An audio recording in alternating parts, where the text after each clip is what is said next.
Hi guys, आप लोगों का हमारे YouTube channel MP classes bye विजय सर में एक बार फिर से स्वागत है। आइए आज हम लोग एक ऐसे टॉपिक पर बात करते हैं जो है हाई स्कूल परीक्षा की दृष्टि से महत्वपूर्ण प्रश्न। जैसा कि आप सब लोग जानते हो कि आपका एग्ज़ाम नज़दीक आने वाला है।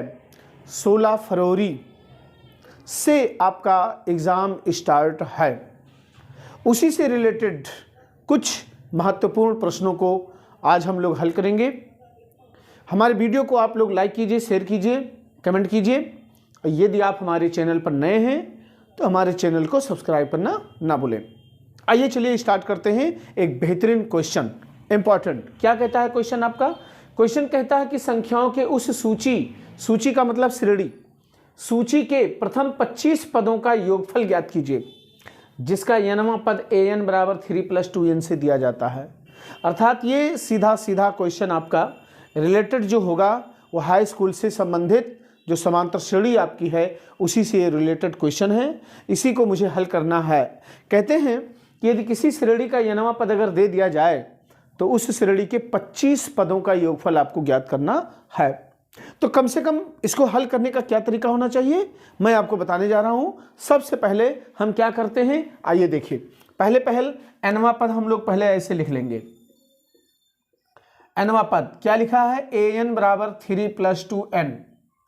अब देखिए भैया, आपको 25 पदों का योगफल ज्ञात करना है तो कम से कम 25 पद मालूम तो होने चाहिए। अर्थात तो श्रेणी तो मालूम होनी चाहिए हमें कि क्या श्रेणी है। तो इसी nवें पद में हम n की वैल्यू 1, 2, 3, 4 यानी नेचुरल नंबर हम रखते हुए चले जाएंगे और जो भी हमको मान मिलेगा वो प्रथम पद, द्वितीय पद, तृतीय पद, चतुर्थ पद एंड सो ऑन मिलते हुए चले जाएंगे। एक श्रेणी बनाएंगे, श्रेणी से फिर n पदों का योग का फार्मूला लगा करके उसको हम लोग हल कर लेंगे। जैसे n बराबर 1, 2, 3, 4 एंड सो ऑन, है ना, रखने पर। तो आप देखिए यहाँ पे जब हम लोग n की वैल्यू 1 रखेंगे तो यहाँ से a1 मिलेगा। यहाँ पे जब आएंगे तो ये 3 + 2 × 1 हो जाएगा। n यहाँ भी है, n की जगह पे मैंने रख दिया। ये 3 हुआ + 2 हुआ = आपका 5 हो गया। इसी प्रकार से जब हम 2 रखेंगे तो ये होगा 3 + 2 × 2 अर्थात 3 + 2 दूनी 4, 4 3 7। इसी प्रकार से a3 हो जाएगा आपका 3 + 2 × 3 अर्थात कितना हो जाएगा? 3 + 6 = 9। इस तरह से ये श्रेणी आपकी निकलती हुई चली जाएगी। तो इसलिए जो हमको यहाँ पे श्रेणी जो प्राप्त होती है भैया, वो श्रेणी क्या मिलती है? श्रेणी हमको जो मिलती है वो मिलेगी 5, 7, 9 एंड सो ऑन। अर्थात ये हमको AP मिल रही है। AP क्यों मिल रही है? क्योंकि यहाँ पे सार्वंतर का मान कितना है भैया? बराबर है। क्योंकि दो पदों के बीच के अंतर को हम लोग सार्वंतर बोलते हैं और वो सार्वंतर जब हमारा बराबर हो जाता है तो वो श्रेणी आपकी AP कहलाती है। AP बोले तो क्या होता है? अर्थमेटिक प्रोग्रेशन अर्थात समांतर श्रेणी। अब चलिए इसके मुझे 25 पदों का योगफल ज्ञात करना है। आइए देखिए कैसे हम ज्ञात करते हैं। यहाँ से A माने होता है आपका प्रथम पद। हम D की बात जब करेंगे तो D का मतलब होता है दो पदों के बीच का अंतर, दैट इज 2। n बराबर हमारा 25 है, मतलब 25 पदों का योगफल ज्ञात करना है। तो योग के निशान को हम यस से निरूपित करते हैं और यहाँ पे Sn लिख देंगे। अब इसलिए हम लोग Sn की फार्मूला जानते हैं। क्या होता है Sn का फार्मूला? होता है आपका n/2 × 2a + n - 1 × d। ये आपका होता है फार्मूला। इसी से हम लोग 25 पदों के योग का मान निकालेंगे क्या होता है। तो n की जगह पर हम 25 रख देंगे। 25/2 हो गया, 2 हो गया इंटू a का मान कितना हो गया? 5 और n की जगह पर 25 - 1 × d का मान कितना है आपके पास में? 2 है। तो हो जाएगा 25/2, 2 पंचे 10 प्लस 25 में से 1 निकल जाएगा, कितना बचेगा? 24। ये 24 हो जाएगा और गुणे आपका 2 है। ये हो जाएगा 25/2 और ये 10 हो जाएगा, 24 दूना 48 और 48 10 अब आपके पास में आ जाएगा कितना? 58 आ जाएगा। और 58 यहाँ पे लिखने के बाद में 2 से हम इसको काट देंगे, कितना आ जाएगा? 29। फिर 25 और 29 का हम गुणा कर लेंगे। कितना गुणा होगा? 25 × 225 के 5 हाथ है 22 और 25 दूना 50 और 22 72। ये 725 हमारा जो आएगा यही 25 पदों का योगफल हमारा हो जाएगा। इस तरह से ये क्वेश्चन आपका कंप्लीट हुआ। अब हम लोग इसको अगर देखना चाहते हैं कि इनका क्या ये सही हमारा उत्तर है कि नहीं है, तो एक लंबी विधि है। कौन सी लंबी विधि है? वो लंबी विधि ये है कि इसी प्रकार से आप 25 पदों को लिखते जाओ और उनको आप जोड़ो, जोड़ने के बाद में 725 ही आपका आएगा। इसे आप लोग नोट कर लीजिए। ओके, तो चलिए अब हम लोग एक और क्वेश्चन स्टार्ट करते हैं, देखते हैं कि इसका क्या होगा। ये देखिए, ये इंपॉर्टेंट क्वेश्चन है। कहते हैं कि निम्नलिखित बारंबारता सारणी से माध्यिका ज्ञात कीजिए। यानी ये जो बारंबारता सारणी आपको दी गई है, इसी से हमें माध्यिका का मान ज्ञात करना है कि इसकी माध्यिका क्या होगी। तो जैसा कि आप लोग जानते हैं इस बात को कि सांख्यिकी में आप लोगों ने मीन, मीडियन, मोड पे पढ़ा होगा, मतलब माध्य, माध्यिका और बहुलक, ये चीज़ आपने पढ़ा होगा। तो उसी माध्यिका को कैसे निकालते हैं, आइए हम आपको बता रहे हैं। इसके लिए सर्वप्रथम हम लोग क्या काम करते हैं कि एक सारणी अपने तरफ से ऐसे बनाते हैं, कुछ इस तरह से, ऐसे सारणी बना लेते हैं। सारणी में क्या है, पहले आपका वर्गंतराल लिखा है तो आप भी वर्गंतराल पहले लिख लेंगे, वर्गंतराल। इसके बाद में बारंबारता है तो हम बारंबारता देख लेंगे ऐसे। बारंबारता को हम लोग किससे निरूपित करते हैं, एफ से।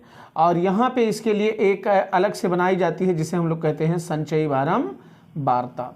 इसे हम लोग कहते हैं संचयी बारंबारता, जो कि फार्मूला क्या होता है आपका, सॉरी, इसे किसे दिखाते हैं, CF से दिखाते हैं। किससे दिखाते हैं, CF से। आइए चलिए देखते हैं कि क्या क्या दिया गया है। वर्गंतराल आपको दे रहा है 0 से 10, 10 से 20, 20 से 30, 30 से 40 और 40 से आपको दे रहा है 50। इसके लिए बस यहाँ तक हम लोग लिखते हैं, सिर्फ लिखेंगे। यहाँ लिख देते हैं हम लोग योग। क्या लिख देते हैं, योग। अब इसके बाद में बारंबारता आपका 0 से 10 में कितना है, 4। इसके लिए कितना है, 13। इसके लिए कितना है, 18। इसके लिए कितना है, 9। इसके लिए कितना है, 6। अब देखिए, हम लोग CF जो लिखते हैं संचयी बारंबारता, जो कि आपकी नई नई चीज आती है। तो संचयी बारंबारता और पहली बारंबारता और पहली संचयी बारंबारता, ये दोनों सेम होते हैं। तो इनको हम यहाँ पे 4 लिख देंगे। जो बारंबारता होगी वही आपकी पहली संचयी बारंबारता होगी। अब इसके बाद में नेक्स्ट संचयी बारंबारता को लिखने के लिए थोड़ा सा इसमें हम लोग काम करते हैं। क्या काम करते हैं, इस 4 को इसमें जोड़ के इधर लिखते हैं। मतलब इसको इसमें पहले हम लोग इस प्रकार से जोड़ेंगे और जोड़ने के बाद में जितना आएगा उसको हम यहाँ पे लिखते हैं। यानी 4 और 13 मिलके कितने हो गए, 17। यही चीज यहाँ भी काम करेंगे। 18 और 17 को हम पहले यहाँ पे जोड़ेंगे, जोड़ने पर हमें कितना मिलेगा, 35। इसी प्रकार से इसको जोड़ेंगे तो हमें 45 मिल जाएगा और 45 और 6 कितना आ जाएगा हमारा, 51। यानी यहाँ पे जब आएगा आपका n बराबर, तो n बराबर आपका 51 आ जाएगा। देखिए भैया, यहाँ पे n को हम लोग संचयी बारंबारताओं का योगफल कहते हैं। ये जो मैंने निशान बनाया है, ये निशान आपको बनाने की जरूरत नहीं है, ये मैंने आपको समझाने के लिए ऐसा बनाया है। तो मैं इसको मिटा देता हूँ क्योंकि आप समझ चुके हैं इसको मैंने इस तरह से मैंने मिटा दिया। आपकी संचयी बारंबारता बन के तैयार हो चुकी है, निकल गई है। अब आगे हम आपको बता रहे हैं कि कैसे हम इसको हल करते हैं। देखिएगा, देखिए ये संचयी बारंबारता आपकी निकल के आ गई 51, और इसको जब जोड़ोगे तो यही 51 आपका यहाँ पे उठ के आना चाहिए। संचयी बारंबारता आपकी तब सही मानी जाएगी जब इसका लास्ट संचयी बारंबारता और बारंबारताओं का योगफल दोनों आपस में समान रहेंगे। आइए जोड़ के चेक करते हैं कि क्या ये 51 है कि नहीं है। अगर नहीं है तो गलत है। 4 3 7 8 7 15, 15 9 24, 15 9 24 और 6 30। देखिए यहाँ पे गलत आ रहा है। ये 35 और 9 आपका कितना होगा, 45 नहीं होगा, 35 9 आपका 44 होगा। तो 44 से आएगा और 44 6 आपका कितना आ जाएगा, 50। देखा आपने गलती, ये गलती आप लोग मत कीजिएगा। जो कि यहाँ पे जो आएगा वही चीज़ यहाँ पे आना चाहिए, इसका योगफल। इसको एक बार ऐसे जरूर जोड़ लीजिएगा। n की वैल्यू कितनी आ गई है, 50 आ गई है। जब n की वैल्यू 50 हमारी आ जाती है तो हम इसका बाई 2 करते हैं, अर्थात 50 बटे हम 2 लगाते हैं, बराबर कितना आता भी आपका 25 आता है। जब 25 से आ जाता है तो 25 को हम लोग ये देखते हैं कि 25 हमारी संचयी बारंबारता में कहाँ पड़ेगी, 25 हमारा संचयी बारंबारता में कहाँ पड़ेगा, तो आप देख लीजिए यहाँ पे कि संचयी बारंबारता आपकी 35 में आपकी पड़ती है। तो 35 के ऊपर वाले को हम यहाँ पे ऐसे CF लिख देंगे और 35 के ठीक सामने वाले की जगह पर हम लोग F लिख देंगे, और उसी सीध में जब जाएंगे तो जो पहला आपका लिखा रहेगा लोअर लिमिट वही आपका स्मॉल l हो जाएगा। ये बात समझ लीजिएगा, फिर से समझ लो, जितना n आता है उसको हम 2 से भाग कर देते हैं। अगर यही n का मान ना विषम आया होता तो 1 जोड़ के तब भाग करते 2 से। n की वैल्यू आपकी जितनी आती है उसका हम आधा करेंगे, आधा करने के बाद में देखेंगे कि वो संचयी बारंबारता के किस पद में पड़ती है। तो वो पड़ी 35 में, तो उसके ऊपर वाला आपका CF हो जाता है और उसके ठीक वाला सामने वाला F हो जाएगा और उसके सीधे ठीक सामने वाला क्या हो जाएगा स्मॉल l। यहाँ पे h की बात आती है। h जो आपका होता है ये वर्ग अंतराल होता है। ये क्या कहलाता है? वर्ग अंतराल। वर्ग अंतराल। अब वर्ग अंतराल कहलाता है तो 2 वर्गों के यानी इसके बीच में कितने का अंतर है? 10। तो h की वैल्यू हो जाती है 10। इस सिचुएशन में जब हम माध्यिका की सूत्र को अप्लाई जब करते हैं तो माध्यिका का जो सूत्र होता है वो ये होता है L + n/2 minus CF into H और सब के बटे में F। अब ये सूत्र आपका होता है जो कि बड़ा ही डेंजर है, बहुत बड़ा आपका सूत्र है। देखिए कैसे कैसे है, L + n/2 minus CF into H बटे आपका क्या होता है? F होता है। L की वैल्यू आपको यहाँ पे मिल गई है, कितनी मिल चुकी है भैया? 20। n/2 की वैल्यू आप निकाल चुके हो कितनी? 25। CF की वैल्यू आप माने हो कितना, मतलब कितना मिला है आपको? 17। H की वैल्यू कितनी है? 10। और F आपका कितना आ रहा है? 18। तो यहाँ पे हम लोग लिख देंगे 18। इसे हम लोग हल करेंगे। 25 में से 17 गया, कितना बचा? 8 बचा ना। तो 8 और 17 25 होता है। 25 आपका 8 आ गया, गुणे 10 हो गया, बटे कितना आ गया? 18। आप चाहो तो इसको आप काट सकते हो, 2 चौके 8 और 2 नवाएं 18। तो ये 20 हो गया और 4 दाहिने में कितना हो जाएगा भैया आपका? ये 40। 40 बटे 9। आप 40 में 9 को 9 से भाग कर दीजिए। 9 चौक 36, फिर 4 बचा, फिर 9 चौक 36, 9 चौक 36 ऐसे जाएगा।